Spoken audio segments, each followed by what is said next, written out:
কেরে কুড়ি গেছলু? ভাই শহীদ মিনারে গেছিলাম ফুল দিবের, কিন্তু ফেরত আসলাম। কে ফেরত আসলু কি জন্য? রাস্তায় ভাষা শহীদ সালাম, বরকত, রফিক, জব্বার, শফিউল ভাই এদের সাথে দেখা হলো। তারপর তারপর কি হলো?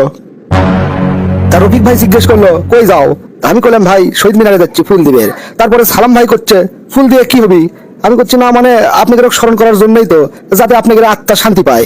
তারপরে বরকত ভাই হা হা করে হাসিচ্ছে। তারপরে কলো কোরআন হাদিসের কোন জায়গায় কি লেখা আছে ফুল দিলে আত্মা শান্তি পায়? তারপর তারপর কি হলো? বরকত ভাই তখন আবার প্রশ্ন করলো কোনোদিন কি আমাদের কবর জিয়ারত করছো? 2 রাকাত নামাজ পড়ে আমাদের জন্য দোয়া করছো?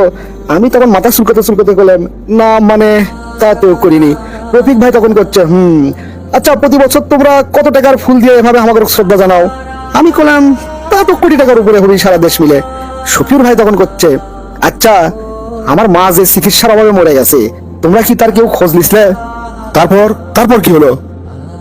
সালাম ভাই প্রশ্ন করলো আমার আত্মীয় স্বজনেরা যে রিক্সা চালে দিন মজুরি করে জীবিকা নির্বাহ করে, তাদের কি কোনো খোঁজ খবর রাখছো তোমরা? আমি বলছি ভাই আসলে আমি তো এগুলো জানি না। আচ্ছা জীবন তো দিচ্ছেন আপনারা, আপনাদের আত্মীয় স্বজন তো আর দেয়নি, তাদের খোঁজ খবর আমরা কৃষক লিমো। বরকত ভাই তখন করছে যুদ্ধ তো করছে মুক্তিযোদ্ধারা, তাদের ছেলে মেয়েরা নাতিপুতিরা এত এত সুযোগ সুবিধা তাহলে পায় কি জন্যে? শফির ভাই তখন করছে বাদ দাও তো বরকত, অগ্র বেশি উস্কে দিও না। তারপর তারপর কি হলো? তাদের এগুলো কথাবার্তা শুনে আমার মনটা খুব খারাপ হয়ে গেল ভাই। এই জন্য আমি ফিরে আসিচ্ছি, আর মনে মনে সিদ্ধান্ত লিছি আর কোনোদিন ফুল দিবের যাবো না। যদি পারি সালাম, বরকত, রফিক, জব্বার, শফিউর সহ আরো যারা ভাষা শহীদ আছে তাদের কবর জিয়ারত কর্ম, তাদের জন্য দোয়া কর্ম, আর তাদের আত্মীয় স্বজনের খোঁজ খবর নেবো। তারা যদি অভাবে থাকে, কষ্টে থাকে, তাদের সেই কষ্টটা দূর করার চেষ্টা করবো ইনশাল্লাহ। খুব ভালো নিয়ত করছু রে ভাই, আল্লাহ তোর নিয়ত কবুল করুক।